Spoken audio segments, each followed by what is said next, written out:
Welcome to மைதிலிஸ் kitchen. இன்னைக்கு ராகி புட்டு எப்படி பண்ணலான்னு பார்க்கலாம் வாங்க. ராகி புட்டு பண்ணலாம், எப்படி பண்ணுறதுன்னு பார்க்கலாம் வாங்க. அதுக்கான பொருட்கள் இருக்கு வாங்க. ஒரு கப்பு ராகி மாவு எடுத்து வச்சுருக்கேன். இந்த கப்பில் ஒரு கப்பு ராகி மாவு எடுத்து வச்சுருக்கேன். தேங்காய் ஒரு மூடி திருகி வச்சுருக்கேன். உப்பு கொஞ்சோண்டு ஒரு சிட்டிக்கை உப்பு வச்சுருக்கேன். இப்போ பாருங்கள், வெந்நீர் விதன்னு சுட வச்சு வச்சுருக்கேன். எப்படி பண்ணுறதுன்னு பார்க்கலாம் வாங்க. கொஞ்சமாக உப்பு போட்டுக்கணும். விதன்னு தான் வெந்நீர் இருக்கணும். கொஞ்சம் தரிச்சு பிசைஞ்சிக்கலாம்.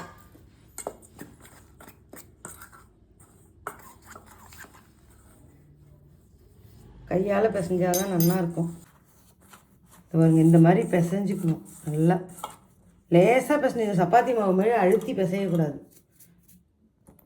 கொஞ்சமாக பார்த்துட்டு தான் நம்ம ஜலத்தை ஊற்றிக்கணும். தரிச்சு தான் பிசையணும். பிடிச்சி ஊதுற பதம் வரணும். நான் காமிக்கிறேன்.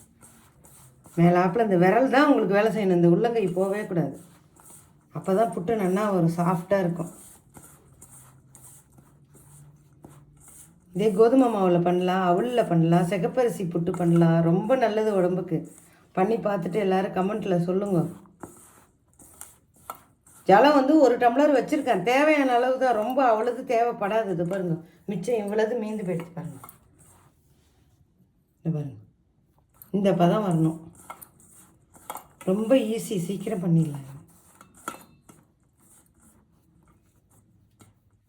கட்டி இல்லாமல் நல்லா கலந்துட்டு ஒரு 2 நிமிஷம் அமுக்கி வச்சிடலாம். குக்கரில் ஜலம் ஊற்றி 2 கப்பு ஜலம் ஊற்றிருக்கேன். பற்ற வச்சுடுறேன். நல்லா சூடு ஏறட்டும். நான் அந்த குழா புட்டு இதில் தான் பண்ண போகிறேன். எப்படி பண்ணுறதுன்னு காமிக்கிறேன். இதுக்கு இதை உள்ளே போடுறேன்.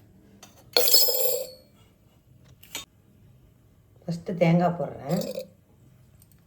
தேங்காய் ஒரு 2 ஸ்பூன் போடுறேன். இப்போ திருப்பி 4 ஸ்பூன் ராகி மாவு போடுறேன்.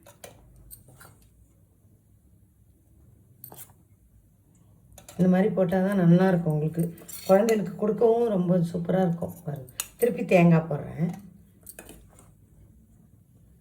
நாட்டு சர்க்கரை தூவி நம்ம சாப்பிட்லாம். மேலே ரொம்ப நல்லாயிருக்கும். தேங்காய் பால் வச்சு கூட சாப்பிட்லாம். திருப்பி 4 ஸ்பூன் ராகி மாவு போட்டிருக்கேன். இதோ இந்த தேங்காய் போடுறேன். அவ்வளோதான். ரொம்ப அமுக்க வேண்டாம் நம்ம, ஏன்னா இது உங்களுக்கு இதுவாகாது. அதனால் இந்த அளவுக்கு போதும். தேங்காய் இப்போ மூடிடுறேன். அந்த குக்கரை வச்சு ஜலம் ஊற்றிருந்தாலும் அது நல்லா சூடு ஏறிடுது. இப்போ மூடிக்கிறேன். குக்கரில் தான் வைக்கணும் இது, அதனால தான். இப்போ இது மேலே இது நல்லா வச்சிடலாம். இப்போ பாருங்கள், அடியில் ஒரு ஹோல்ஸ் இருக்குது. இதே சின்ன சைஸில் கூட கிடைக்கும், நீங்கள் வாங்கிக்கலாம். இப்படி வச்சுட்டா ஒரு 10 நிமிஷம் அது வேகிறதுக்கு.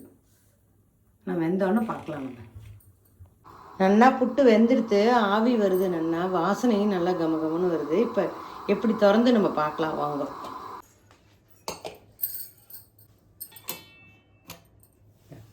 நல்லா வெந்துருக்கு. குத்தி பார்க்கலாம். எடுக்கணும், உடையாமல் எடுக்கணும்.